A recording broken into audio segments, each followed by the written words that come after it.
Hola, buenas tardes.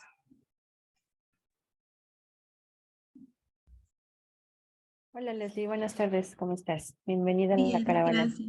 Gracias.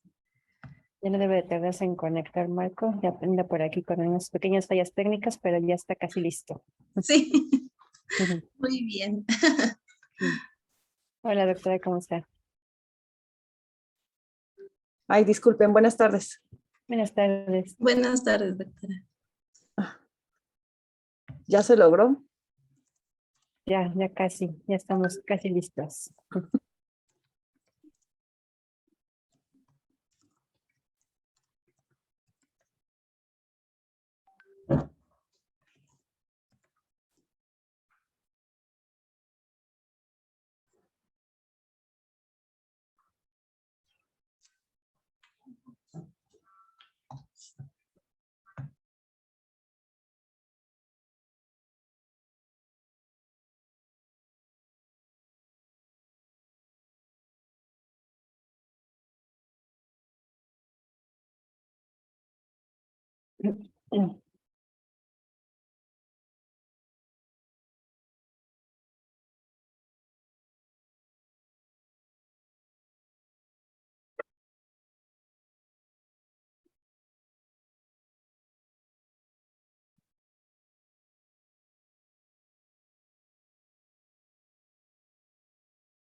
Hola, hola, ¿sí me escuchan?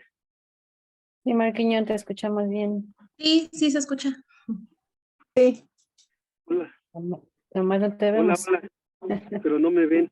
No, A ver, déjame, es que me quedé sin luz en la casa, entonces me salí ahorita aquí al carro, y como no tengo batería, pues tuve que prender el carro para conectar el equipo. Entonces, híjole,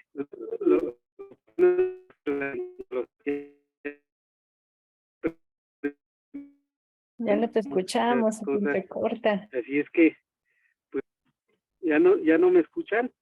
De repente como ¿Sí que me se quedó trabada la señal y se escuchaba como entrecortado. De repente te oyes bien y de repente se corta un poquito. Bueno, voy a apagar mi cámara. Ándale.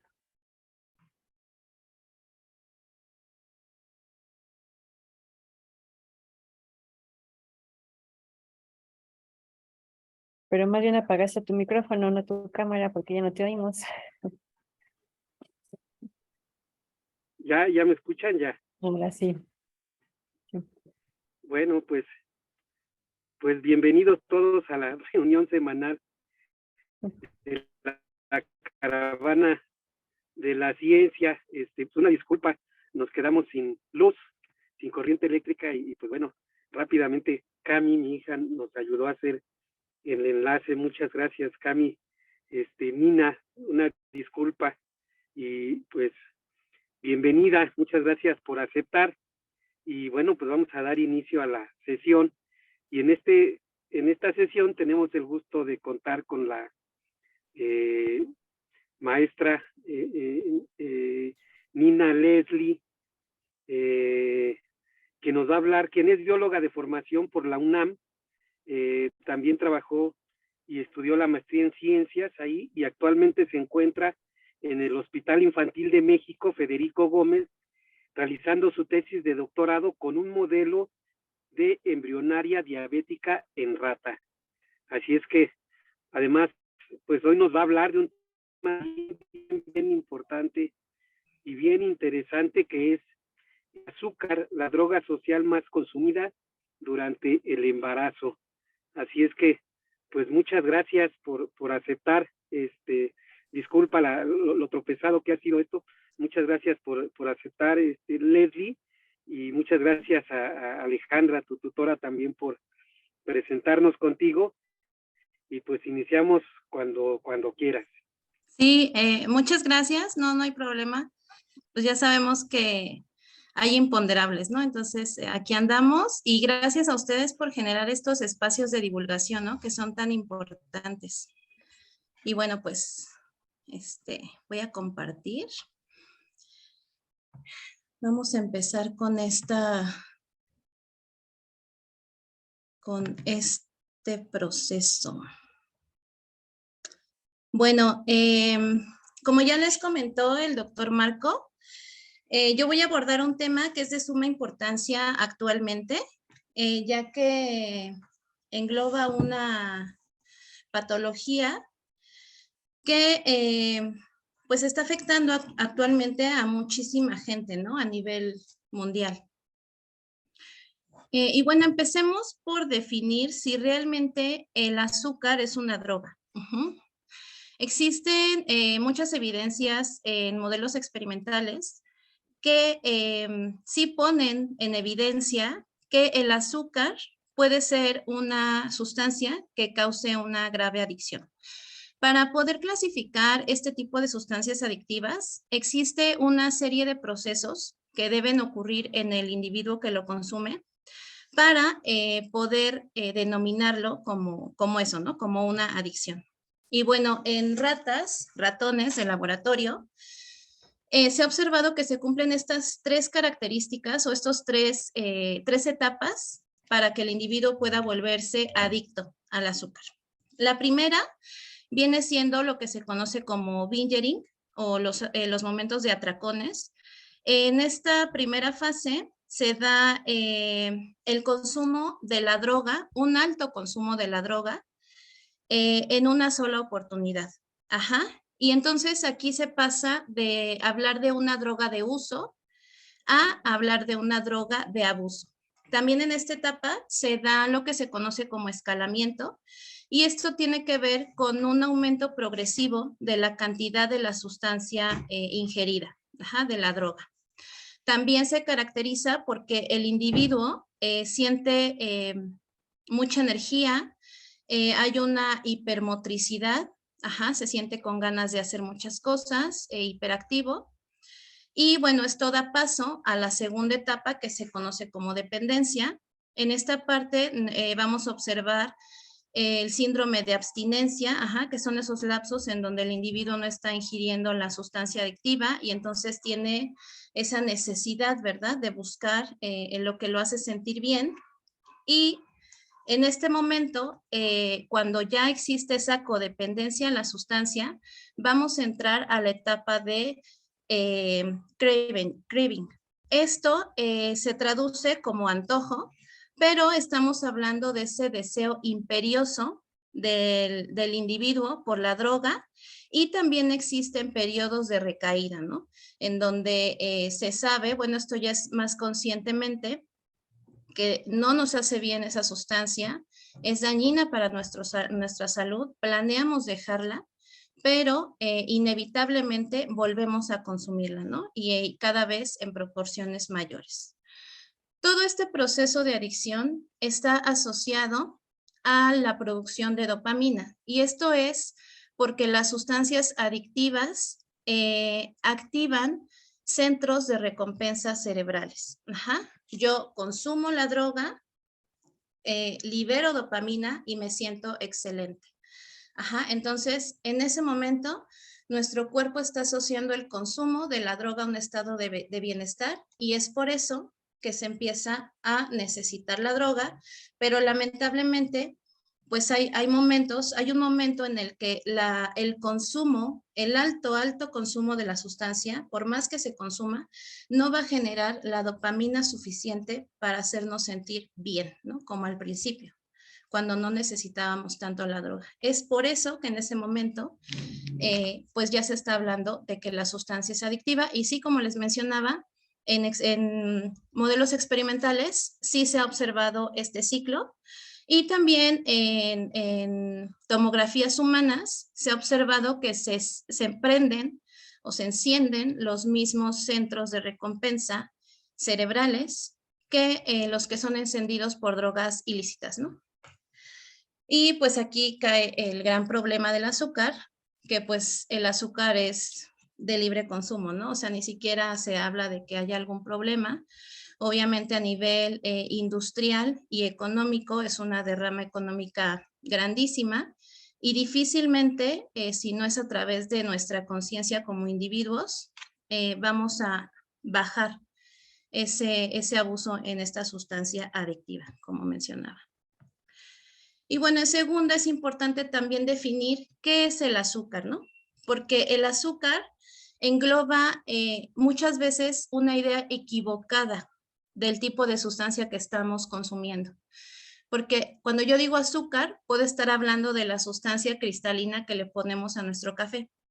Pero si hablamos más técnicamente, azúcar se refiere a un grupo de nutrientes que necesitamos totalmente para vivir, que se denomina carbohidratos. Pero estos carbohidratos no siempre son dulces, ¿no? A lo que nosotros asociamos el azúcar. Entonces, ahí hay un problema cuando el médico nos dice, tienes que bajar tu ingesta de azúcares. Y la gente entonces deja de tomar el refresco, deja de comer el gansito, deja de comer un pastel, pero no baja su ingesta de tortillas. Seguimos comiendo tacos de guisado, que esto me hace recordar a un amigo colombiano que me dice que le sorprenden nuestros tacos de guisado, porque pues es carbohidrato con carbohidrato, ¿no? Tortilla y arroz.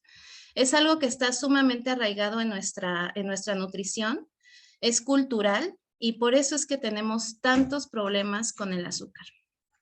Entonces, bueno, ya definiendo como tal a los carbohidratos, regreso a que son nutrientes que son completamente necesarios para nuestra vida. De hecho, se consideran biomoléculas, son moléculas de la vida, y podemos tener de dos tipos. Los tipos de carbohidratos simples, que los podemos obtener de algunos alimentos lácteos. Por ejemplo, la leche contiene lo que todos conocemos como lactosa, es un azúcar. La fructosa y de la fruta, naturalmente hablando, pero también estos carbohidratos simples los obtenemos de toda la comida chatarra que conocemos. Y bueno, ¿cuál es la característica de este tipo de carbohidratos? Que son moléculas muy sencillas de metabolizar por el organismo, y en este momento, cuando nosotros necesitamos una subida rápida de energía, podemos consumirlos, porque son metabolizados de una manera muy rápida. Por eso es que se recomienda más específicamente en la comida chatarra, que su consumo sea muy moderado, porque una vez que el azúcar esté en nuestro cuerpo y no se aprovecha como energía, se almacena como grasa. tenemos también el otro tipo de carbohidratos, que son los carbohidratos complejos, que son aquellas azúcares o moléculas que son más grandes y que el cuerpo tarda más tiempo en metabolizar. Ajá. ¿Qué ventaja le da esto al organismo? Que la liberación de la glucosa al torrente sanguíneo no va a ser en un pico alto, como cuando comemos o tomamos una Coca-Cola, ¿no? Por ejemplo. O si hablamos sanamente cuando nos comemos una manzana. Este tipo de carbohidratos van a ir siendo metabolizados de una manera más lenta y la liberación, repito, a la sangre de la glucosa va a ir pues gradualmente. Ajá. También es importante decir y recalcar por qué es tan diferente comer carbohidratos naturales, no refinados, en comparación a los refinados, que son los de la comida chatarra, porque los que encontramos naturalmente generalmente contienen, además de los carbohidratos, de las azúcares, contienen otros nutrientes para nuestro cuerpo, ¿no? Están acompañados de vitaminas, minerales, proteínas. En cambio, cuando consumimos solo comida chatarra, pues solamente estamos obteniendo carbohidratos, ¿no? Y grasas en su totalidad. Y bueno, quiero reiterar esto del uso, de la necesidad de nuestro cuerpo de los carbohidratos, porque a veces en las dietas la visión de la gente es, pues hay que dejar los carbohidratos. No, los carbohidratos los necesitamos en todo el tiempo. Aquí esta infografía muestra la cantidad de calorías que requerimos para cada una de las actividades rutinarias, ¿no? Que tenemos. Estar de pie consume calorías que nos dan los carbohidratos. Paradójicamente, a la hora que nosotros estamos descansando, generamos, o más bien necesitamos un alto nivel calórico, un alto nivel energético, porque aunque nosotros estamos dormidos, nuestro cuerpo sigue trabajando. Andar en bicicleta, lavar los trastes, cualquier actividad que a ustedes se les ocurra, necesitamos los carbohidratos. Y los carbohidratos específicamente en forma de glucosa, ajá, que es el carbohidrato que va a estar actuando en diferentes rutas metabólicas para darnos lo que llamamos energía, ajá, para nuestro cuerpo. Y pues es bien interesante porque existe un órgano en nuestro cuerpo que está completamente encargado de regular esa glucemia, ajá, esa glucosa que ingresamos en nuestro cuerpo cada vez que comemos. Hay un órgano que dice, hay glucosa, hay que regularla, no puede pasarse del límite. No hay glucosa, hay que generarla, porque si no, pues no podemos movernos, no podemos accionar. Y ese órgano es el páncreas, ajá, específicamente el páncreas endocrino. Aquí yo les muestro la localización.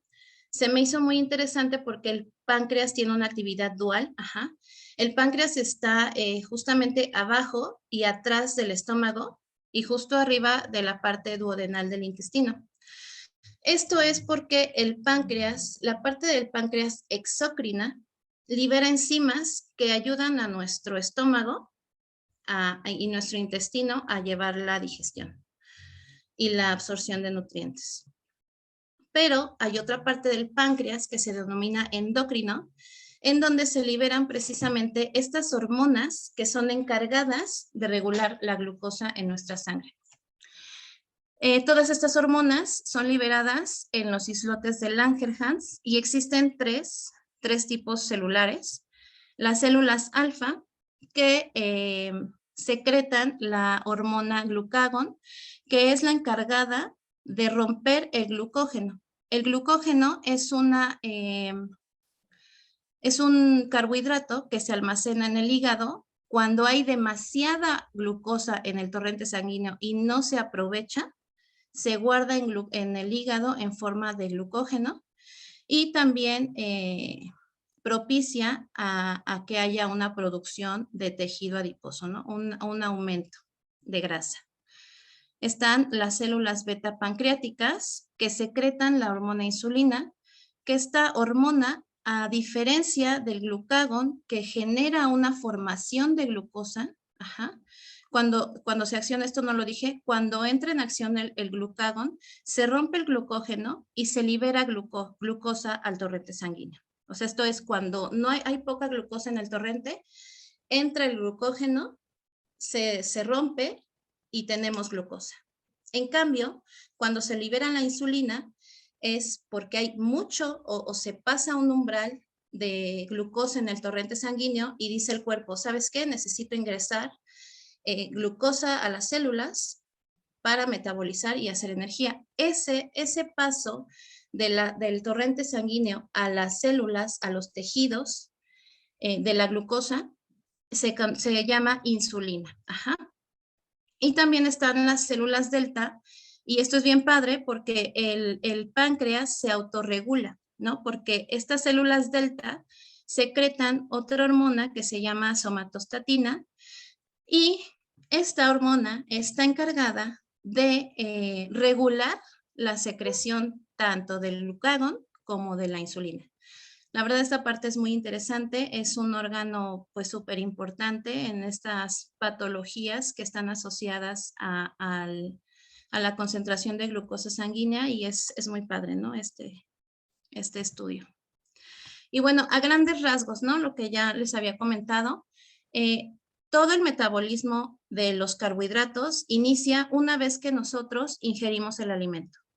Las enzimas que están en nuestra saliva son capaces de romper los carbohidratos, y ya una vez que pasan al intestino, es ahí donde se libera ya como tal la molécula de glucosa, que es la molécula fundamental para que se empiece la formación de energía. Esta glucosa pasa al torrente sanguíneo y es ahí donde hay una señal para el páncreas para decir, bueno, hay glucosa en torrente sanguíneo, entonces empiezo a liberar mis hormonas, ¿no? Mi hormona insulina. Como les comentaba, cuando la glucosa es demasiada y ya no hay paso de glucosa a la célula porque es demasiada, esta glucosa se almacena en hígado como glucógeno, y también como grasa. Y de una manera muy esquemática, aquí les muestro cómo es que la insulina es como una llave que abre los receptores, más bien interacciona con los receptores de membrana de las células, y abren los pasos, los canales por donde puede ingresar la célula, y ya intracelular se da toda esta transformación de la célula a pues ATP, ¿no? Que es la molécula que ocupamos como energético. Todo esto de la glucosa, de la insulina, pues es un metabolismo normal, insisto, es necesario, es muy bueno para nuestro organismo. Sin él no podríamos ser lo que somos, nuestra energía no podríamos obtenerla de otra manera, como energía primaria, ¿no? Como primera vía, porque existen otras formas. Pero, ¿qué sucede cuando hay un aumento, un abuso en el consumo de productos que contienen azúcares? Se da lo que conocemos como glucotoxicidad. Este es un término muy empleado actualmente, y bueno, es muy evidente, ¿no? Que pone, que evidencia la toxicidad de la glucosa, ¿no? Esta dualidad. Sí es buena, la glucosa la necesitas, pero en exceso es tóxica. ¿Y qué pasa entonces cuando hay un aumento tóxico de glucosa sanguínea? Pues se traduce en hiperglucemia. Y este término es mucho más conocido, yo creo que le suena a mucha gente, está relacionado con un montón de patologías. Y bueno, ¿qué es lo que nos da la presencia de hiperglucemia en nuestro organismo? Afecta la producción de insulina. En primera instancia hay un aumento, obviamente, porque el organismo dice, tengo mucha insulina, necesito meterle a la célula, métele a la insulina, súbele a la insulina. Pero, contrario a lo que se pensaba hace algunos años, las células beta, las productoras de insulina, tienen un tiempo de vida, un tiempo de producción de insulina, un tope para la producción de insulina. Entonces se ha observado que cuando existe esta glucotoxicidad, podemos gastar hasta el 75% de productividad de las células beta pancreáticas. Por lo que sí va a haber un momento en el que las células beta dejen de producir insulina. Existe también, a raíz de la hiperglucemia, una resistencia a la insulina. Cuando se produce demasiada, estos son mecanismos que todavía no se entienden por completo, pero se ha visto que hay daño en los receptores a la insulina, receptores celulares de membrana, y entonces, aunque haya insulina, los órganos que son dependientes de la glucosa no son capaces de responder a la acción de la insulina y no hay ingreso de glucosa a la célula. Por lo tanto, pues la glucosa permanece en el torrente sanguíneo. Y bueno, esto da como resultado, a final de cuentas, una serie de patologías que, bueno, pueden comprometer la vida del individuo, ¿verdad? Hablemos, por ejemplo, de problemas cardiovasculares, hablemos de obesidad, obviamente está súper asociado por aquello de que la glucosa se almacena como grasa. También da paso a problemas de envejecimiento y no solamente hablo de lo que vemos, ¿no? En el individuo, ay, se ve viejito, no, sino que ocurre en nuestro organismo un incremento de los radicales libres, estas moléculas que también llaman muchísimo la atención y hay muchas líneas de investigación al respecto. Estos radicales libres son moléculas inestables que son capaces de dañar diversas moléculas en nuestro cuerpo, ¿no? Los mismos carbohidratos, proteínas, ácidos nucleicos. El daño a estas moléculas ocasiona que nuestras células vayan envejeciendo y mueran. También hay problemas bucales como las caries y bueno, en general hay una sensación de debilidad, cansancio, no tenemos ganas de suficiente actividad. Y bueno, finalmente, la patología estrella para los problemas de la glucosa en sangre, pues la diabetes, ¿no? Y bueno, veamos que la diabetes es una pandemia, ¿no? Ahorita que estamos saliendo de esta pandemia horrible que duró tanto tiempo, pues hemos estado inmersos en otra pandemia y tal vez no lo hemos notado, ¿no? No lo hemos, la población en general no ha sido consciente de todas las personas que son afectadas mundialmente por la diabetes mellitus. Según la OMS, en la actualidad, 422 millones de personas en el mundo padecen diabetes mellitus. Y algo bien sorprendente y muy triste, porque eso causa impacto en el sistema de salud de todos los países, que entre el 50 y el 70% de los que la padecen no están diagnosticados. Y principalmente este porcentaje se presenta en países en vías de desarrollo, como el nuestro. Proyecciones para el año 2030 dicen que aproximadamente 580 millones de personas van a padecer esta patología y en el 2045, 700 millones. Existe un pacto para la prevención, disminución de la diabetes, que se tenía planeado redujera el índice de esta patología, la prevalencia, para el 2025. Pero pues se está viendo que no hay resultados. Y hablando específicamente de América, 62 millones de personas la padecen. No somos el continente con mayor número de diabéticos. La cantidad de número de diabéticos en China, por ejemplo, es impresionante. Ellos padecen demasiado esta patología y sí podemos verlo también, ¿no? Por su cultura culinaria, ¿no? Que fritos, capeados y bueno. Específicamente hablando de México, somos el 6º lugar a nivel mundial. En Latinoamérica nos hemos estado peleando en América nos peleamos el lugar número 1 siempre con Estados Unidos. Ahí vamos, como que no nos dejamos ganar, ni ellos dejan que les ganemos. Pero sí, lamentablemente somos el 6º a nivel mundial. Y pues realmente es una patología que siempre ha estado afectando a nuestra población. Si vemos en la infografía, vemos este cuadrito de aquí abajo, es del 2016. Y la diabetes mellitus era la segunda causa de muerte. Ajá. En el 2020 bajó al 3er lugar, pero porque hubo COVID. Ajá. Entonces, ahora que ya no hay COVID o no de la manera en la que se presentó, tan masiva, pues seguramente la diabetes mellitus va a recobrar su número de mortandad en la segunda, ¿no? La segunda causa de muerte. Y bueno, según la Asociación Americana de Diabetes, la diabetes mellitus se define como un grupo de enfermedades metabólicas que está caracterizada por la hiperglucemia resultante en los defectos ya sea en la secreción o en la acción de la insulina, específicamente de la insulina, aunque están involucradas pues las otras hormonas que vimos secretadas por el páncreas, ¿no? De manera secundaria.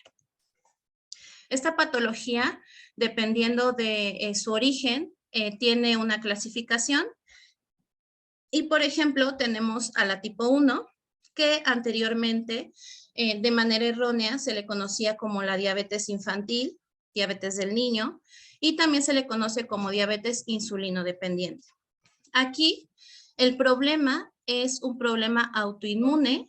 Las defensas de nuestro cuerpo reconocen a las células beta pancreáticas como un ente extraño a nuestro organismo. Entonces se destruyen, por lo que la producción de insulina baja y no hay quien pueda ingresar esa glucosa a las células. Ajá. Aquí, bueno, es obvio que se denominara como diabetes infantil porque al ser un problema autoinmune, pues en su mayoría se detectaba en estadios primarios, ¿no? O iniciales de la vida. Pero actualmente se sabe y se han diagnosticado pacientes con esta patología incluso de 40 años. Ajá. Por eso es que ese término de diabetes infantil ya no está en uso y ya no es correcto. También tenemos la diabetes mellitus tipo 2, que es la que más afecta a la población en la actualidad. Y bueno, esta diabetes tiene dos factores que intervienen, ¿no? Bueno, en general, que es el factor genético no hereditario. Se hereda una predisposición, ajá, a padecerla, pero no porque tengas papás diabéticos, lo vas a padecer porque tiene un componente ambiental, ajá. En cuanto, o sea, hablo del consumo de alimentos, del sedentarismo, ajá, están participando componentes, predisposición genética y aspectos sociales, ambientales. Y en este caso, el páncreas de primer momento es capaz de producir insulina suficiente para ocupar esa glucosa. Pero ¿qué pasa? No se saben, esto ya se los había comentado, no sabemos los mecanismos específicos por los que se produce la resistencia a la insulina, pero estos canales celulares por los que tiene que pasar la glucosa, esos receptores que interaccionan con la insulina, no se abren, no hay ese match para que pase la glucosa, y entonces aunque haya glucosa, no hay ingreso, perdón, aunque haya insulina, no hay ingreso de glucosa a la célula. Ajá.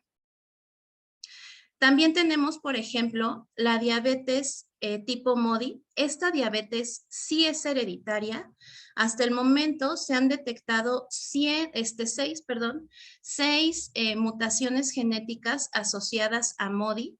Y bueno, MODY es la abreviación de una diabetes de aparición en jóvenes. Y pues todos están asociados al metabolismo de la glucosa, y el 6, por ejemplo, está asociado a el metabolismo pancreático. Ajá. El más común es el MODY tipo 2, que, bueno, tiene la característica de que el gen que codifica para una glucosinasa, que es indispensable para la fosforilación de la glucosa y que puede entrar a esa ruta metabólica que la va a convertir en energía, está mutado. Ajá, entonces, esta glucosinasa es uno de los foquitos rojos para el páncreas que le hace pensar, bueno, pensar no, ¿verdad? Que le hace comenzar a secretar la insulina. Ajá, entonces, al no haber ese foquito rojo para el páncreas, no se produce insulina o la insulina que se necesita, y pues ahí tenemos el problema de glucosa en la sangre. Estos MODY, este tipo MODY, no representa un problema patológico para el individuo porque no hay glucemias significativas. Ajá, no se incrementa el índice glucémico de una manera que afecte al individuo. Ajá, a largo plazo. Y bueno, ahora sí entramos a esta parte, que es el tipo de diabetes gestacional. Ajá. En este caso vamos a estar hablando de una resistencia a insulina, una hiperglucemia de ayuno presente en mujeres ya embarazadas y que normalmente se diagnostica durante la semana 24 a 28 del embarazo. Puede ser más tardío, puede ser un poco más temprano. Aquí varía mucho dependiendo de los factores de riesgo que estén acompañando a la paciente. Pero lo importante de aquí de recordar es que este estado de hiperglucemia se presenta en estas mujeres únicamente o por primera vez cuando están embarazadas. Ajá. Ya cuando el feto está formado, cuando se encuentra en etapa de crecimiento, es cuando tenemos esta glucosa sanguínea elevada. Ajá. En este caso, vamos a tener fetos que son macrosómicos. Esto quiere decir que sobrepasan los 4 kilos de peso al nacer, y esto es precisamente por un mayor aporte de glucosa, ¿verdad? Al metabolismo del infante, ajá, del feto, más bien. Y bueno, también es porque al tener la madre un estado de hiperglucemia, hay un aumento en la producción de insulina, y esto en el hígado ocasiona la producción de factores de crecimiento similares a la insulina que se pasan a través de la placenta y son capaces de hacer que el feto pueda ganar peso. Ajá.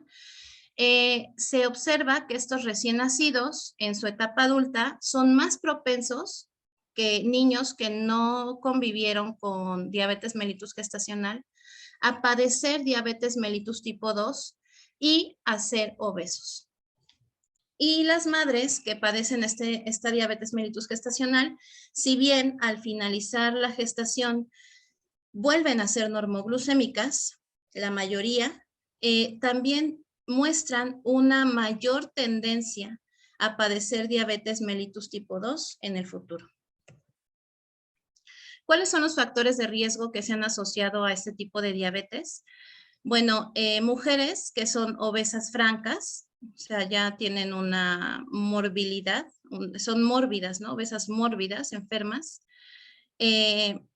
También aquellas mujeres que presentan familiares de primer grado con diabetes mellitus detectada, que en algún otro embarazo hayan presentado alguna intolerancia a la glucosa o diabetes mellitus como tal, que hayan tenido hijos macrosómicos, porque se ha visto que en este caso no es que no hubiera diabetes mellitus gestacional, sino que no fue detectada. Ajá. También se ha visto que la raza juega ahí un papel importante, seguramente por la cultura de lo que hablábamos, el tipo de alimentación que llevan, y también se ha observado que a mayor edad hay más probabilidad de que la mujer padezca diabetes mellitus gestacional. Y bueno, aquí es algo bien interesante, bien padre de entender, porque como no sabemos realmente cómo es que empieza la diabetes mellitus gestacional, hay mucho estudio alrededor de esto para comprenderlo, pero se han visto 3 vertientes involucradas que están completamente ligadas al embarazo y pues que son inherentes, ¿no? Al metabolismo de la mujer.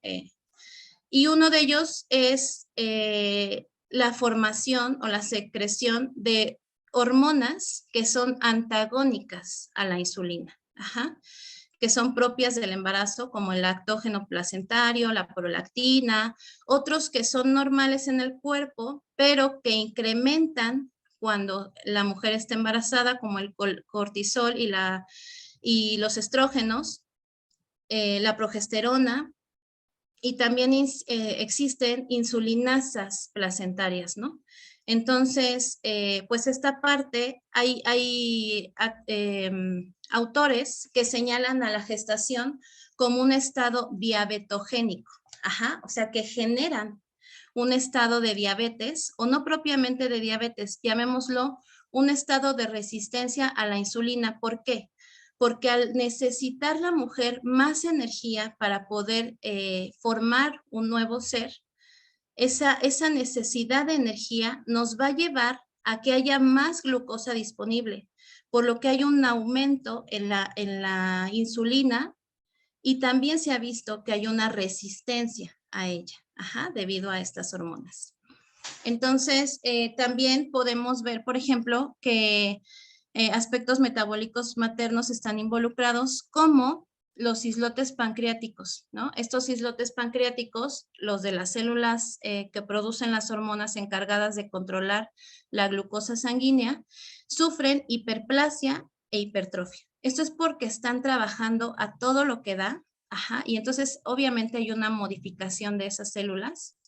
También hay un aumento en la producción de la glucosa hepática. Recordemos que el glucógeno está ahí presente en el hígado, y cuando es necesario, cuando se requiere mayor cantidad de energía, se rompe y se libera el torrente sanguíneo, ¿no? A eso se le llama glucosa hepática. Y también, obviamente, hay un incremento del tejido adiposo porque se necesita cambiar el calor corporal para poder mantener a un nuevo ser. Además de que, si hablamos de tejido adiposo, hablamos de que hay más glucosa, ¿verdad? Almacenada. Glucosa que puede traducirse en cierto momento en energía. Y también se ha visto involucrada la respuesta inflamatoria, que es sumamente importante en las patologías de diabetes, y en mujeres con diabetes mellitus gestacional se ha visto aumentado el factor de necrosis tumoral y la interleucina 6, ajá, que son factores que están altamente involucrados en los procesos de inflamación. Pero bueno, ¿qué pasa? Hasta ahora les he hablado de mujeres que no tenían diabetes, pero que la presentaron durante el embarazo. ¿Qué sucede cuando una mujer que ya ha sido diagnosticada como diabética tipo 1, diabética tipo 2, se embaraza? Ajá. Aquí vamos a estar hablando de una patología que se denomina embriopatía diabética. Ajá, embrio, de embrión, patía, de patología, y diabetes. Ajá. Entonces, embriopatía diabética. Esto cambia completamente el panorama, porque quiere decir que el individuo en formación, el nuevo ser, va a estar expuesto a niveles altos de glucosa desde la concepción. Desde la fecundación ya tiene una exposición a altos niveles de glucosa. Y recordemos que la glucosa es tóxica. Ajá, genera grandes cantidades de radicales libres. Entonces aquí hay un problema muy grande y aunque como les muestro aquí, apenas el 1% de los embarazos a nivel mundial presentan este tipo de patología, no es por poco que se presente un problema menor, debido a que las afectaciones que provoca esta patología intervienen con la vida del individuo, del nuevo ser. Se ha observado que la incidencia de malformaciones congénitas aumenta hasta 4 veces con respecto a la población normoglucémica y principalmente estas malformaciones están asociadas a 2 sistemas que si fallan pueden ser incompatibles con la vida, que es el sistema cardíaco, la formación del corazón y la formación del sistema nervioso central, que estamos hablando ahí de la formación y cierre del tubo neural. Se ha visto que hasta el 13% de las diabéticas francas que dan a luz a un feto, son fetos que tienen malformaciones que no permiten que sobrevivan, ¿no? Aquí les muestro algunas imágenes de patologías que se han asociado a la embriopatía diabética. Del lado izquierdo les muestro las que corresponden a corazón.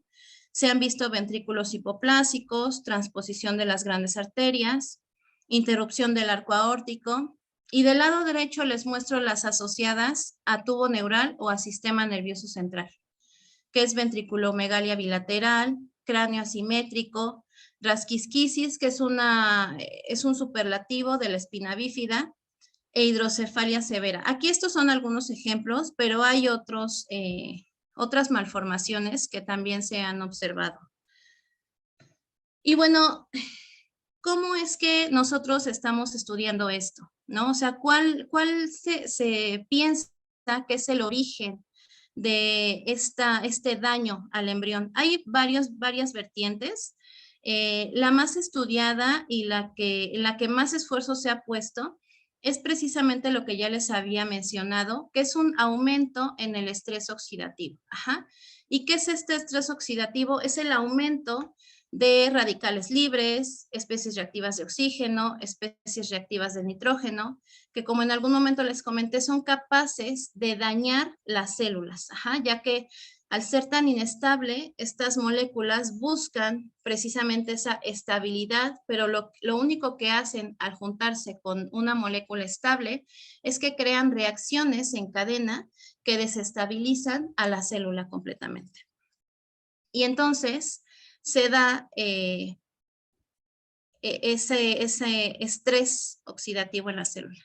Hay altas especies, hay un nivel alto de especies reactivas de oxígeno y que a final de cuentas también se ha visto que este estrés oxidativo tiene que ver con obesidad, obviamente con diabetes, numerosos trastornos neurodegenerativos tienen base en un aumento en el estrés oxidativo, aterogénesis, cáncer. Este estrés oxidativo es pues dañino, ¿no? Para nuestras células.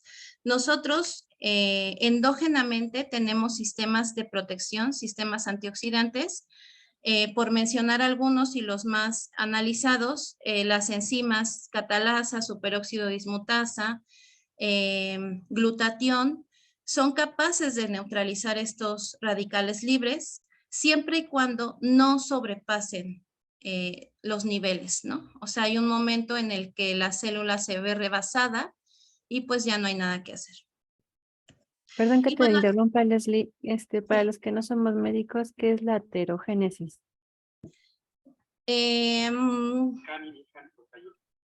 ¿Perdón?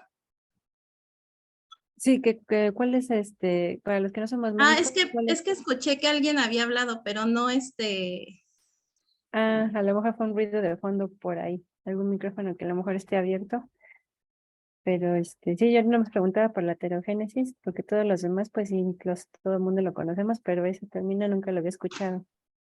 Mira, yo tampoco soy médico, pero lo que entendí es que la aterogénesis son formaciones de ateromas, que son masas de grasa, colesterol, Es lo que conocemos como el taponamiento de venas, de arterias, que termina en enfermedades cardíacas. Ah, ok, muchas gracias. Sí. Y bueno, aquí, pues esto es algo de lo que hacemos, un poco de lo que hacemos en el laboratorio. Estas fotografías que les muestro aquí son embriones cultivados, son embriones de rata cultivados en medios ricos en glucosa.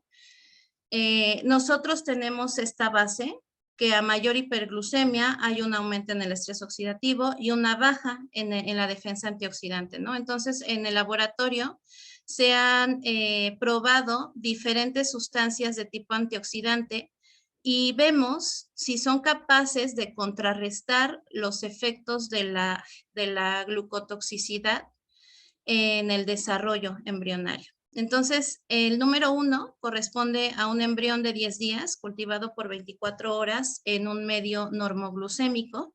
Aquí con la TN les marco tubo neural y la C les marco la zona cardíaca. Y bueno, este es un embrión que está perfectamente formado. Obviamente, pues hay marcadores que nosotros como embriólogos conocemos, que son, por ejemplo, unas rayitas que se ven aquí en la zona dorsal, no sé si las distingan.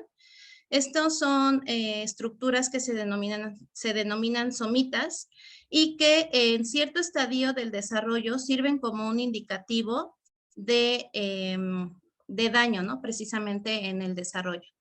Estos se cuentan, varían dependiendo de la especie y el estadio. Se observa también el corazón, si dependiendo de la edad tiene las estructuras correspondientes. Se analiza el tubo neural que está en esta parte. Obviamente el tubo neural va a recorrer toda la zona dorsal, pero se observa aquí que está cerrado. Ajá. Dependiendo del tipo de daño que queramos observar, es el nivel al que se va a analizar. En cambio, cuando tenemos un embrión que está cultivado en glucosa, en alta glucosa, pues no se parece nada, ¿verdad? O sea, se ve completamente dañado. La forma del embrión, pues no corresponde a un embrión normal con respecto a este.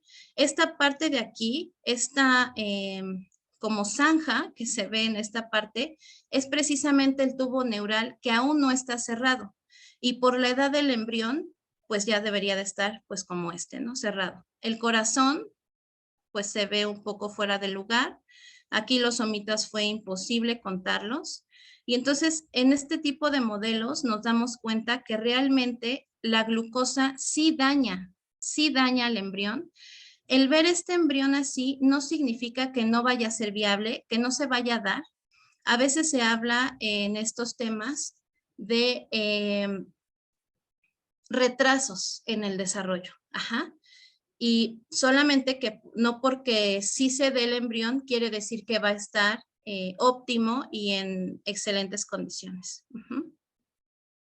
Y bueno, finalmente, ya hablando de lo que es la prevención y el tratamiento, siempre a una mujer que padezca la enfermedad o que no, se le recomienda la planificación de un embarazo, ¿no? ¿Por qué? Porque así es como nosotros nos damos cuenta si nuestro cuerpo está preparado para recibir un nuevo ser, porque representa un gasto energético y modificaciones corporales que muchas veces no estamos en condiciones de soportar. Y esa es la primera recomendación y el primer punto para la prevención, la planificación. Enseguida podemos hablar del diagnóstico oportuno. Si tú como mujer estás embarazada, siempre tienes que estar al pendiente de tus chequeos médicos. Ajá. ¿Por qué? Porque durante los chequeos médicos hay un tiempo del embarazo que ya se revisa siempre la glucosa que traes. Ajá, bueno, glucosa, presión, varios parámetros. Pero si tú lo detectas a tiempo, estás más del otro lado, ¿no? Para poder lograr bien tu embarazo y que ni tu bebé ni tú corran riesgo. Siempre se recomienda, obviamente, que haya una alimentación sana, que no haya un exceso en la ingesta de grasas, de carbohidratos, por todo lo que ya platicamos, y que dentro de lo posible haya actividad física. En cuanto al tratamiento, cuando las mujeres ya son diagnosticadas diabéticas francas, pues habrá quien ya tiene su tratamiento de insulina o su tratamiento de metformina. Ese va a continuar siempre de acuerdo a las recomendaciones de tu médico. A veces el tratamiento de metformina tendrá que cambiarse por insulina debido a las consecuencias que trae el consumo de metformina. Pero, bueno, obviamente esto pues siempre debe estar avalado por un médico. Y bueno, obviamente también va implícita una buena alimentación y actividad física. Muchas veces cuando la mujer presenta diabetes mellitus gestacional, si se detecta a tiempo, puede únicamente tratarse con un cambio en la alimentación y actividad física. No hay necesidad de llegar a ocupar medicamentos. Pero obviamente esto es siempre y cuando se detecte a tiempo. Y bueno, eso es todo por mi parte. Espero que haya sido información que les sirva y que les guste. Y pues muchas gracias por estar aquí.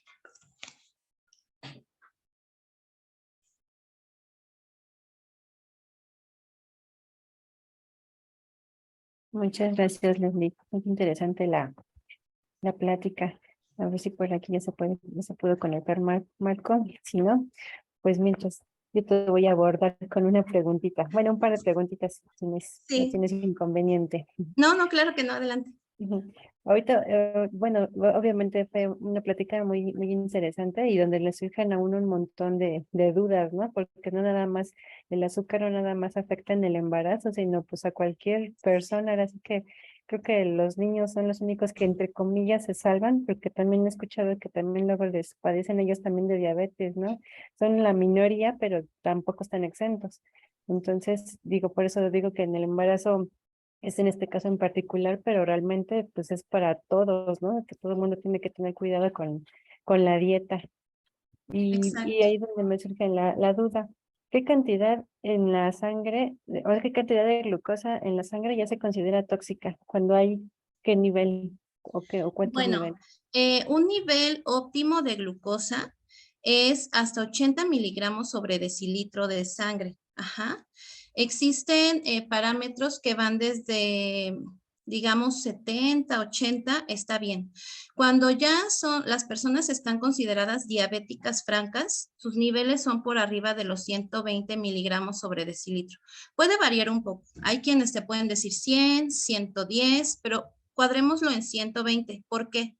Porque cuando una mujer es diagnosticada con diabetes mellitus gestacional, no debe sobrepasar, bueno, en la primer medición, los 120 miligramos sobre decilitro, pero sí debe andar sobre los 90. Ajá. Ya sobre los 90 ya estaría considerada como diabetes mellitus gestacional y obviamente ahí el rango de tolerancia es menor porque estamos hablando del desarrollo de un individuo. Pero para un diagnóstico de diabetes mellitus tipo 2, pues estamos hablando que, como te comentaba, hay personas que lo toman hasta 100 miligramos sobre decilitro. Obviamente, hay quienes en estas medidas toman a las personas como prediabéticas. Ajá, y entonces hay un momento, ese momento se llama como un momento de todavía retorno a la salud, porque puede tratarse con alimentación y con actividad física, ¿no? Lo que comentaba. Como dices, no nada más es para las embarazadas, ¿no? O sea, también en las personas normales, bueno, sin embarazo, los hombres, las mujeres sin gestación, es muy importante todos estos chequeos porque puede haber un punto de regreso a la salud, siempre y cuando nos cuidemos. Y lo que mencionabas de los niños, pues realmente no, fíjate, no porque lamentablemente todas estas situaciones están ligadas, como comencé mi presentación, al alto consumo de glucosa en la actualidad. O sea, la comida chatarra está inundándonos y las empresas, la industria, pues quieren mantenernos ahí, consumiendo azúcar, porque es una gran derrama económica pero eso ha llegado al punto de que cada vez más niños están siendo diagnosticados con diabetes mellitus tipo 2. Y precisamente por eso es que ahora el concepto de diabetes del niño o diabetes infantil ya no está aceptado, porque ahora cada vez más niños están teniendo diabetes mellitus tipo 2, debido a la falta de actividad, al tipo de alimentación que tenemos, a que pues sabemos que tener un familiar, un padre, una madre con diabetes mellitus te predispone, ¿no? Entonces cada vez hay más diabéticos y cada vez hay más personas que tienen padres y madres diabéticas. O sea, nos está inundando esta pandemia. Ok, y de ahí me surge la siguiente pregunta. Si la persona está, o sea, más bien, si hay algún síntoma en particular que diga, que pueda asegurar uno, no, es que aquí lo más probable es que sí, la persona sí es diabética gestacional, pero ¿hay algún síntoma en particular o es hasta que se hacen exámenes de sangre? Mira, lamentablemente, en cuanto a la diabetes gestacional, no hay un síntoma que te indique cuando está iniciando la patología. Se marca, por ejemplo, la sintomatología común de la diabetes, que es mucha sed, mucha hambre y cansancio. Se marca ya cuando está un daño real en la gestación. Entonces, de inicio, esa es la problemática y la insistencia en los chequeos médicos, porque solamente así te das cuenta que está empezando a haber un problema con tu metabolización de glucosa. Porque ya cuando presentas los síntomas es porque ya estás en un nivel pues bastante grave, ¿no? De la patología. Ok, ¿y qué porcentaje es el que las personas que cuando ya terminan en su embarazo, qué porcentaje vuelven otra vez a tener su salud normal, sus niveles de glucosa en óptimas condiciones o las mejores? Enseguida, o sea, pasan a lo mejor un par de días para que se normalicen y es aproximadamente entre el 80 y el 90%. Son Ah, pocas las que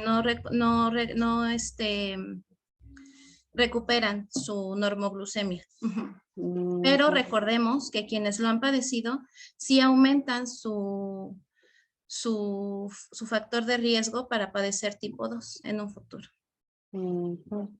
Ok, pues muchas gracias, Leslie. Muy interesante tu No, trabajo. gracias a Ahora sí ti, que esto gracias. nomás fue una ramita. Ojalá que algún día nos puedas volver a acompañar con abordando este mismo tema, pero pues a lo mejor para otro sector de la población, porque sí Claro, es claro muy que sí. interesante y el tema del día, como bien dices. Sí, y Bueno, que da para mucho, ¿eh? Todavía, para exacto, mucho tiempo. Gracias, exactamente. Angélica. No, gracias a ti. Pues les dejo el micrófono a alguna otra persona que quiera hacer alguna pregunta. Muchas gracias. No sé, por aquí, Ale Contreras. Sí, gracias. Bueno, yo también aproveché para invitar a sus asesores, a su asesor Martín Palomar, que es el asesor interno, y pues como ya saben, ¿no? Para ejecutar entre dos. Qué Pero mala. bueno, no, realmente fuiste muy clara y me gustaría que mencionaras, comentaste algunos pequeños consejos para la población y bueno, pues, ¿qué puedes decir para la población infantil o para las mamás? Y bueno, un problema muy común es que a veces pues dicen, tienen obesidad y la gente dice, no, pues es que no estoy enfermo. Realmente sí tengo sobrepeso y obesidad, pero pues es un foco rojo muy grande, ¿no? Sí. Entonces, porque bueno, ya todavía ya está valorado como una enfermedad, pero la gente todavía no lo reconoce, ¿no? Y entonces a veces, pues se confía. Entonces, en esos aspectos, ¿tú qué podrías comentar? Bueno, es importantísimo, qué bueno que toca ese tema, doctora, porque culturalmente es siempre, es que no está enfermo, está sano, ¿no? Porque está gordito porque está sano, porque come bien. No, no, realmente se cree que los niños pues son inmunes a un montón de enfermedades que en la actualidad que estamos viendo los están aquejando muchísimo, ¿no? No solamente diabetes, hay muchísimos casos de cáncer infantil y eso obviamente tiene un principio en nuestra cultura, en cómo llevamos nuestra alimentación, nuestra actividad física. Entonces, no, un niño con sobrepeso, un niño obeso, no es un niño sano, es un niño enfermo. Como mencioné, el páncreas sí tiene una reserva de insulina. O sea, va a haber un momento en el que si no cuidamos la producción de insulina, va a llegar un tope en el que ya no hay. Y eso inevitablemente conduce a una diabetes. Entonces, mientras más joven te gastes tus reservas de insulina, pues más pronto puede ser posible que padezcas una enfermedad de este tipo. Entonces, obviamente la recomendación, hay doctores que estaba leyendo, escuchando unas conferencias hace rato precisamente para prepararme, hay muchos doctores que tajantemente dicen no les des azúcar a los niños antes de los 7, 8 años. Y mucha gente dice, ¿cómo crees un dulce a un niño? ¿Cómo no le vas a dar su dulce, su paleta, su chocolate? Pues sí, o sea, muchos médicos reconocidos a nivel mundial que son expertos en este tema, que tratan pacientes, o sea, están inmersos en la problemática porque ven a la gente enferma, dicen, no les des dulces a tus hijos antes de los 8 años. Ajá. Porque ahí mismo, o sea, desde en ese momento estamos fomentando la adicción que comentaba, ¿no? O sea, tu hijo asocia inmediatamente un dulce a un estado de recompensa, a un estado de bienestar. Y eso es una problemática cultural muy grande.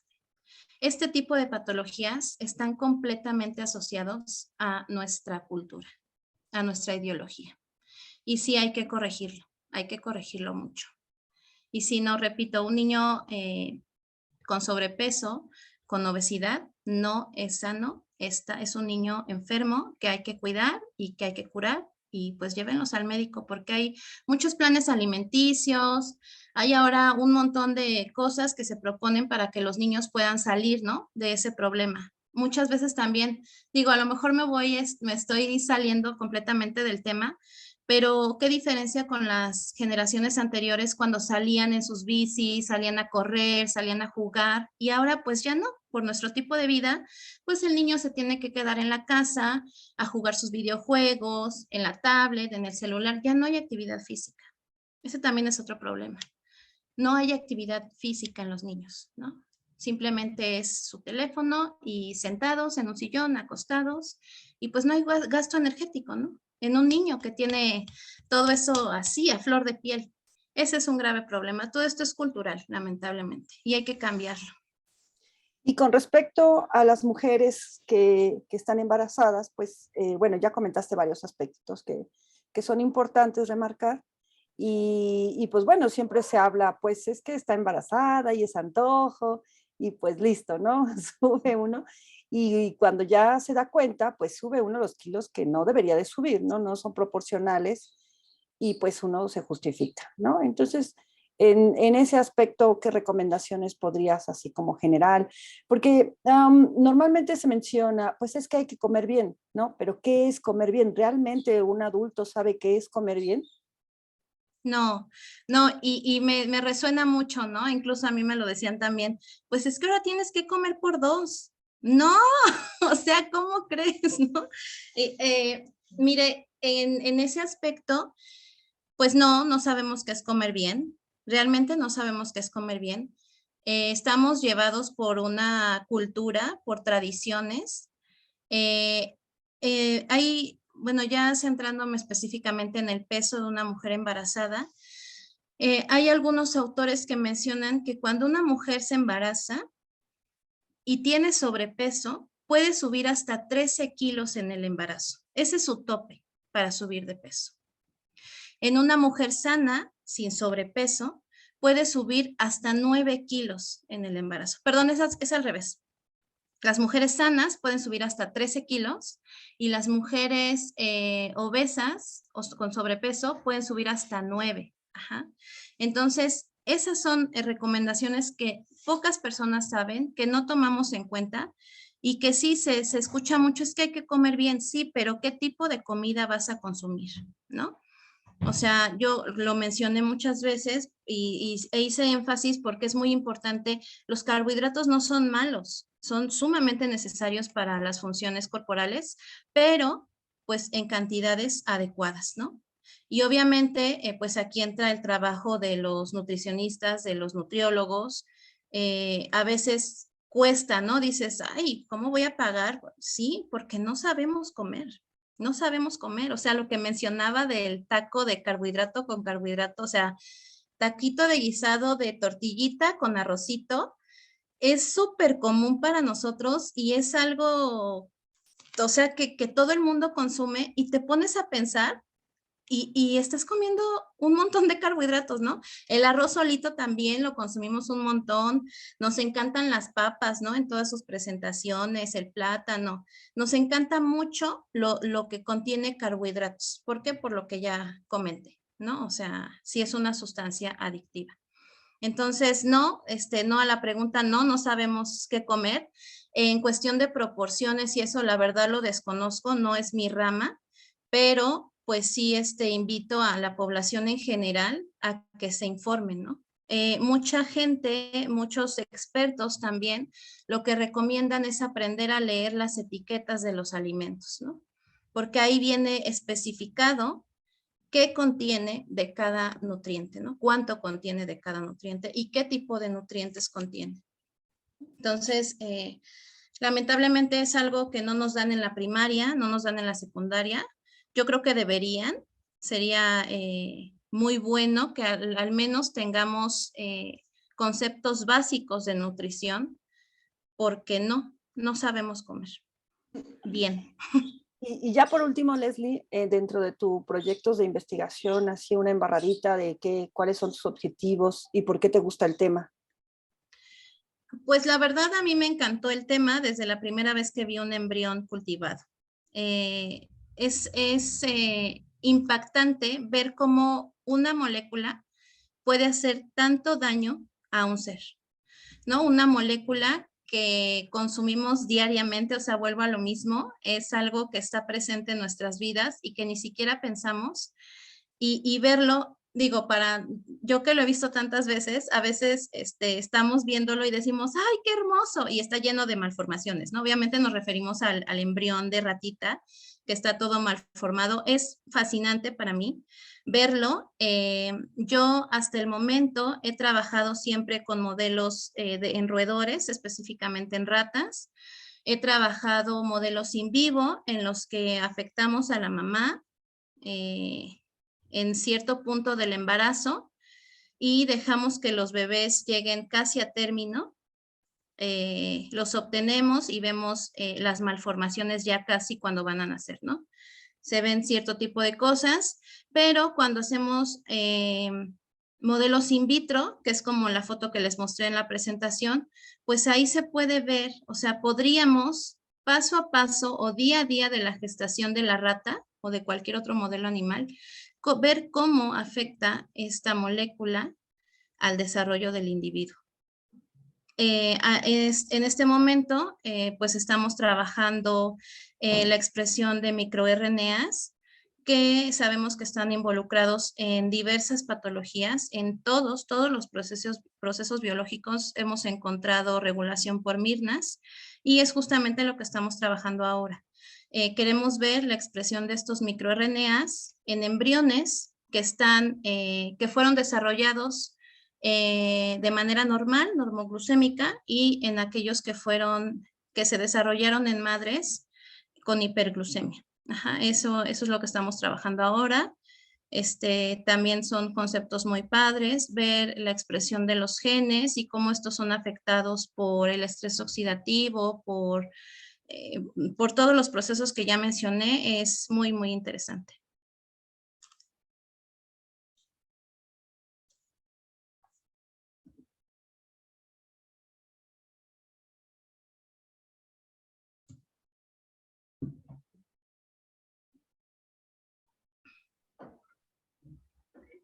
Sin duda, un tema muy interesante, Leslie.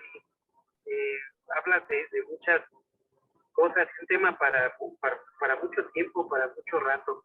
Ahorita que hablaste de las etiquetas, ¿no? Por ahí se pusieron algunas para nombrar algunas cosas en los productos y parece que las quieren quitar.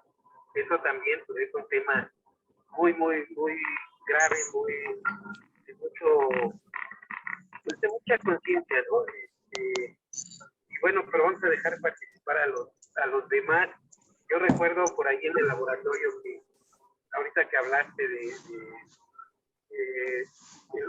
que hablaban de los niños, yo recuerdo que en el laboratorio teníamos un modelito ahí de obesidad en el cual pues engordamos a los animales, luego los enflacábamos y al revés, primero los teníamos flaquitos y los observábamos, pues los engordábamos y de manera muy pues muy experimental hacíamos esto, y entonces observamos al microscopio y nosotros pensábamos que cuando adelgazaba el animalito pues íbamos a encontrar adipocitos delgados, cuando engordaban pues estos se hacían más grandes, ¿no? Y eso lo queríamos relacionar justamente con lo que tú estás diciendo, con la etapa niña, la etapa de los niños, en la cual cuando se les da mucha glucosa de pequeños, parecería, nuestra hipótesis, esa era nuestra hipótesis, pensábamos que el adipocito pues, se iba generando, y cuando el niño estaba flaquito, lo que pasaba es que estaba pequeño el adipocito, y cuando estaba gordito, pues era porque se había alimentado al adipocito. Pero bueno, vamos a dejar que participen las demás personas. Adelante.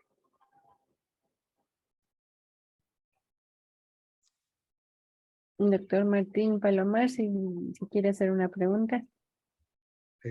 Bueno, primero quiero agradecerles el haber tener este ciclo de conferencias. No las conocía hasta ahorita que le tocó a Leslie, pero me parece muy interesante. Ojalá pudiera una manera de masificar esto, ¿no? Que mucha gente se enterara, no nada más los mismos 4. Quiero felicitar a Leslie por su ponencia. Me gustó mucho la forma en la que desarrolló, porque muchas veces nosotros los científicos, y no lo digo por inmodestia, sino pues porque soy científico, porque he dedicado mi vida, gran parte de mi vida al laboratorio, a estudiar este tipo de eventos y todo. Muchas veces como que perdemos la realidad, como que neurotizamos, como que divorciamos lo que hacemos en el laboratorio, lo que vamos a preguntarle, en palabras de Rupert Tamayo, no mías, a preguntarle a la naturaleza todos los días al laboratorio, a buscar la verdad. Y lo divorciamos de nuestra vida común, como que lo que encontramos en las ratitas, en las plantitas o en las bacterias o en lo que sea que trabajemos, no lo aterrizamos, no lo vemos como un tan relevante con lo que hacemos, con ir a correr, con despertarse, con caminar, con bañarse, con la vida real, pues. Me gustó mucho la forma en que lo abordó Leslie, pero sí tengo otros datos. Dijera cierto personaje por ahí que no quiero mencionar. Leslie mencionó que hay 422 millones de personas en todo el mundo con diabetes, según y una proyección para el 2024 de 700 millones. Creo que estos son datos de la OMS y no están mal, pero creo que son datos de 2018 o 2016, algo así. La Federación Internacional de Diabetes, que es un órgano que se dedica exclusivamente al estudio de esta enfermedad, a la difusión de su tratamiento, a agrupar a las personas que tienen esta pandemia, este síndrome, reporta en un comunicado que sacó el año pasado, exactamente en 2021, para todo el mundo, 537 millones de personas. Y para 2045, 783 millones de personas. Particularmente para nuestro muy querido y apreciado México de mis amores, reporta 14.1 millones de personas el año pasado y en 2045 21.2 millones. También reporta la OMS que en este momento hay entre 60 y 70 millones de personas, de mujeres en edad reproductiva que tienen diabetes. Estos datos a mí se me hacen, pues son números, son números. Alguna vez el doctor López-Gatell cuando daba sus conferencias decía, es que son solamente números. No son solamente números, son personas. A estos 783 millones o 41.2 millones o número que sea, no es un número frío, son personas, son mujeres como Alejandra, como Leslie, en edad reproductiva. No son personas como mi mamá de mis amores, que ya está grande, o como mi sobrina. Son mujeres en edad reproductiva. Mujeres de 10, 12, 14 años a 40, 45, quizás 50, que pueden llegar a padecer esta situación. Yo me refiero particularmente a la neuropatía diabética, que es lo que trabajamos, que es lo que nos gusta, que es lo que nos apasiona.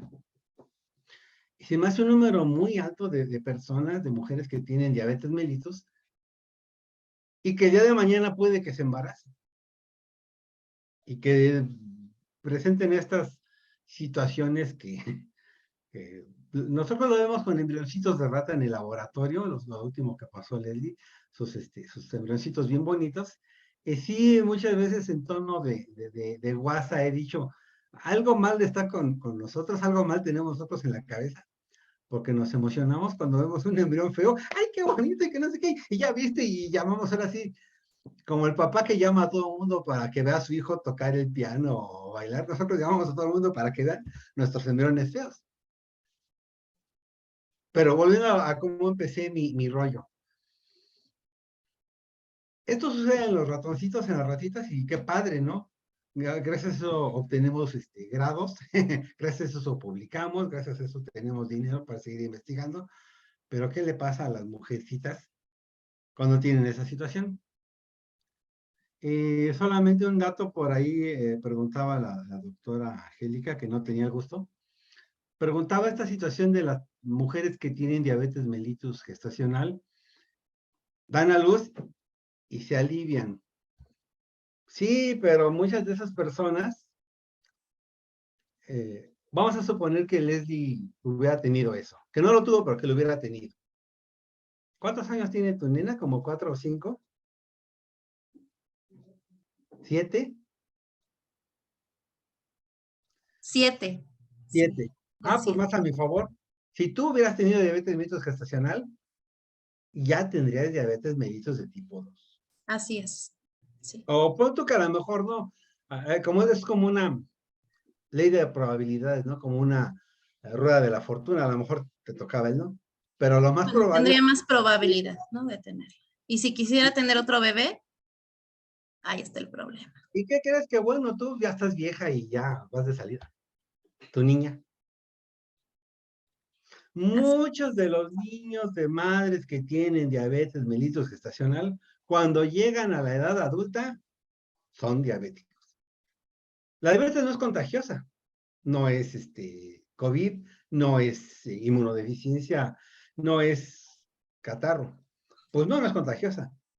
Y el factor genético predispone, no condena. Pero ese factor genético, esa predisposición, y en este caso, esa exposición perinatal de la hija de Leslie, que no fue, pero que hubiera sido, te sacaste la lotería sin comprar el boleto. Sí. Lo cual redunda también en lo que yo les decía. En ese porcentaje de mujercitas, hermosas mujercitas, que en edad reproductiva ya están viviendo, ya están creciendo el planeta, y que no sabemos qué pase con ellas el día de mañana. Sí, oí mucho preocuparse a la doctora Angélica por los niños y a la doctora Cabrera también por los niños. Y qué bueno que se preocupen por nuestros bebés, por nuestros niños, porque son nuestro futuro. Pero también preocúpense por las mujeres, porque ellas son las que traen ese futuro al mundo. Y si les pasa todo esto, muchas gracias. Gracias, doctor.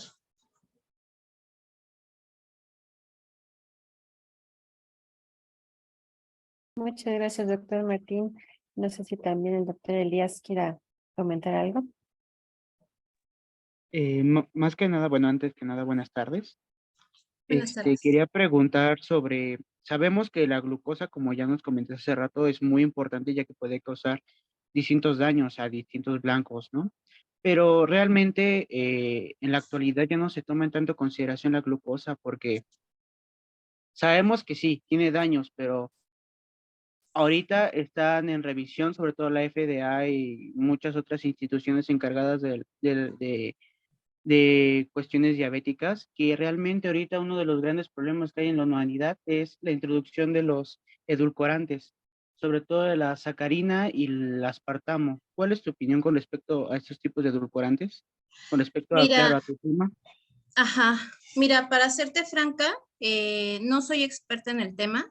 Tengo conocimiento, yo sabía que más bien estaban siendo estudiados por el lado del cáncer. Ajá, este tipo de edulcorantes artificiales teóricamente no incrementan, no hacen picos de glucosa, ¿no? Y de liberación de insulina. Por lo tanto, teóricamente, pues no tendrían que estarnos afectando para esta parte de diabetes, ¿no? De producción de diabetes. Te comento, yo sabía que era más que nada por cáncer. Actualmente ya se ha desmentido que o no se han hecho los suficientes estudios para comprobar que realmente causen cáncer, pero en mi conocimiento no afectan índice glucémico. Bueno, te comento que sí, ya se salieron estudios en Ok, donde sí, principalmente a nivel prospectivo, sobre todo, han encontrado una índice mayor a tener riesgo de obesidad, desarrollar diabetes tipo 2, desarrollo de enfermedades cardiovasculares y sobre todo un incremento significativo en el índice de mortalidad, por lo cual sí es algo que hay que tener en cuenta. Sobre todo, por sí, ejemplo, la sucralosa, que es la Splenda, pues se conoce así como la sí, marca, altamente consumida. es muy consumida, se ven muchísimos productos, por ejemplo, como refrescos, jugos, cosas así, ¿no? Y se ha visto que inclusive nutriólogos ya no la recomiendan debido a que se ha visto que tiene ciertas, suele presentar resistencia a la insulina. Entonces sí hay que tener cuidado con ese tipo de edulcorantes, que son los que más son más consumidos más que la sacarosa incluso. Ok, muchas gracias por tu aporte, Elías. Mira, realmente es que pasa algo siempre con nosotros. Si tú te das cuenta, sale un producto novedoso, lo consumimos, sea cual, sea lo que sea, ¿no? De comer o lo que sea, y unos 10, 15 años después estamos viendo un problema, ¿no? Yo te puedo poner el ejemplo de eso de broncearse la piel, ¿no? Estaba súper de moda, todos querían andar bronceadísimos y tómala, 10, 15 años después, pues altos niveles o alta prevalencia de cáncer de piel, ¿no? Lo de las famosas uñas postizas, pues también, ¿no?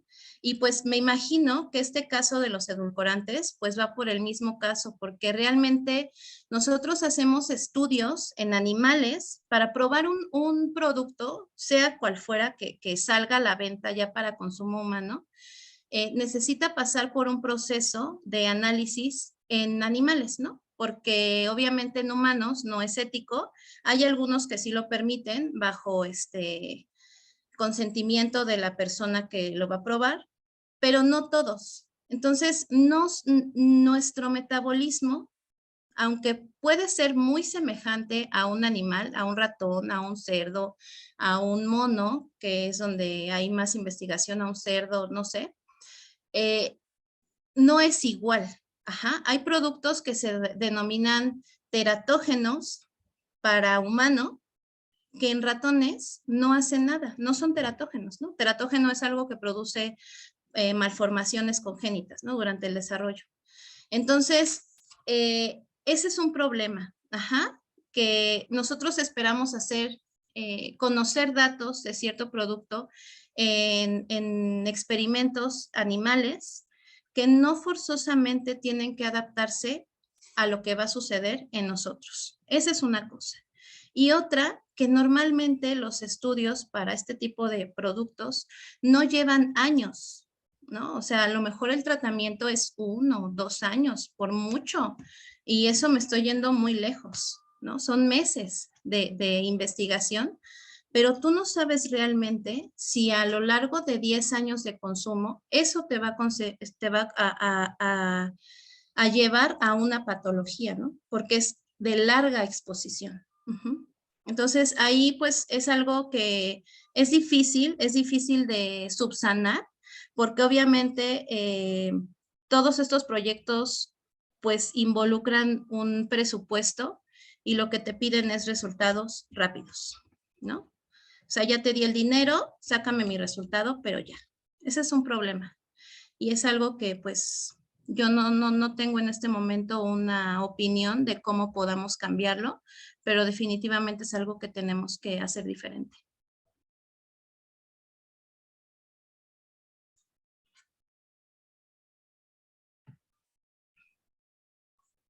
Muy bien, pues muchas gracias. Creo que el doctor Martín tiene otro comentario. Adelante, doctor. Sí, justamente sobre lo que estaba diciendo ahorita la maestra Leslie Trejo. Perdón, pero tengo que mencionar, además de ser científico, también soy bioticista. Tengo un diplomado. ¿Y por qué lo menciono?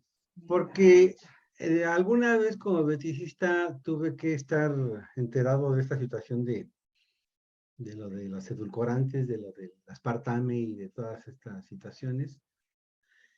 Y como dice Leslie, hay mucha presión de parte de la industria farmacéutica, no solamente del aspartame, no solamente lo otro que mencionaba sucralosa, ahorita no recuerdo, sino simplemente preguntaba, creo que usted era doctora Serrano hace rato, alguien preguntaba el nivel de glucosa en un individuo sano. El nivel de glucosa en un individuo sano, cuando yo empecé a estudiar esto, era menor a 150. Después, menor a 126. Después, menor a 110. Hace 1 año, 2 años lo bajaron a 100. ¿Y eso por qué? ¿Cómo es posible que un nivel, el nivel de colesterol y el nivel de triglicéridos y la presión arterial se modifican muy seguido los parámetros normales, o sea, la división entre normal y patológico? Y mucho de eso sí efectivamente es por hallazgos clínicos, efectivamente, pero también mucho de eso es por presiones de las industrias farmacéuticas. Porque a mí como fabricante de metformina o de enalapril o de simvastatina o de... No me importa. Pues me interesa que mi producto se vende chiflado, si no, ¿para qué lo produje? Si no, ¿para qué lo produje? ¿Para que se me queden los estantes como el viejo capataz de Toy Story? No. Hay mucha presión de la industria farmacéutica, demasiada presión, no solamente con glucosa, no solamente con presión arterial, no solamente con lípidos, con todo, para tener estos valores cada vez más estrechos. Les decía la glucosa porque es a lo que me he dedicado. Antes el nivel de glucosa de un individuo sano era de 70 a 120 y poco a poco ha sido reduciendo de 90 a 100. Pero ¿quién puede tener su glucosa así toda la vida? Pues no, pues mientras le hagamos el dinero a los fabricantes de metformina y de glibenclamida pues no les importa mucho nuestra salud, ¿no? Perdón, pero lo tengo que mencionar. Bióticamente era eso. Muchas gracias. Sí, pues sí, definitivamente hay muchas cosas atrás de esto, ¿no? Hace rato comentaban pues que qué tristeza que llegaba nada más a 4 personas la caravana. De hecho, pues los programas se quedan guardados en Facebook, en YouTube, también nos están viendo ahorita ahí, también les mandamos saludo, pero obviamente pues entre más difundamos, pues más vamos a hacernos escuchar, ¿no? Yo creo que este es un problema, como los hay muchos, que tienen que ver precisamente con maquinarias echadas a andar, con cuestiones económicas, y contra eso es muy difícil de trabajar, pero yo creo que la única manera pues es haciendo este tipo de cosas, generando conciencia, que la gente aprenda, que la gente conozca, que la gente sepa. Yo creo que esa podría ser una revolución científica, y lo digo con todas sus palabras. Ya ha habido intentos por generar ciencia y tecnología para combatir enfermedades, pero pues no es suficiente, ¿no? Mientras la gente no sepa que eso existe, por qué existe y para qué existe, pues vamos a seguir atados de mano. Entonces, pues, qué buena reflexión nos hizo ahorita aquí el profesor también, y los invitamos a que sigan la caravana y a que sigan difundiendo y a que participen también en este canal pues, para futuras ponencias. Y bueno, pues, Angie, te dejo los ¿Y me siguen micrófonos. invitando? Claro, claro, Sí, bienvenidos. sí. Cada 8 días tenemos el seminario. Es el mismo ID, es abierto para todo público. Nos enorgullece decir que de aquí han salido gente que ha querido hacer tesis en algunos lugares. Ha habido amas de casa que se conectan y que nos preguntan, y eso pues es padre. Así es que, pues bienvenido, ¿eh? Bienvenido. Yo solamente quisiera hacer un comentario brevísimo y siento que como generadores de ciencia, como científicos, nos corresponde no solamente generar el conocimiento, sino transmitirlo, divulgarlo. También nos toca esa parte. Se ha dado mucho esa clasificación, ¿no? De que no, pues yo no divulgo, ¿no? Yo hago. No. O sea, si tú lo sabes, compártelo. Si no, ¿para qué? ¿No? Es nuestro deber. Exacto. Muy bien. Pues sí, pues muchas gracias a todos por su asistencia. Muchas gracias, Leslie, por haber aceptado la invitación y por este trabajo tan interesante. Y pues ya nada más que nos queda darte una constancia por habernos acompañado y por habernos dado esta plática tan interesante. A ver si me pueden ayudar a compartir la constancia, Cami, por favorcito. Más unos segunditos para que nos comparta. Muchas gracias. Ujú.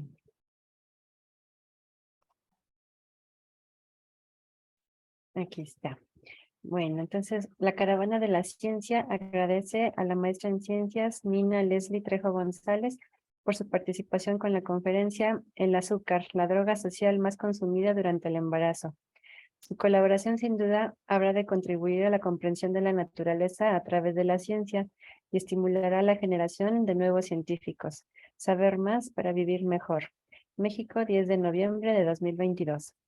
Muchas gracias, Leslie. Y pues gracias a todos por su asistencia y pues no me queda más que invitarlos nuevamente a las próximas caravanas que, como ya mencionó Marcos, son todos los jueves a las 5 de la tarde con este ID. Aquí nos vemos, ahora sí que cada 8 días. Ahora sí que esperemos el siguiente tema, que seguramente igual estará muy interesante. Muchas gracias a todos y que tengan bonita tarde. Gracias, hasta Gracias. Hasta luego. luego. Hasta luego. Bye, bye. Bye.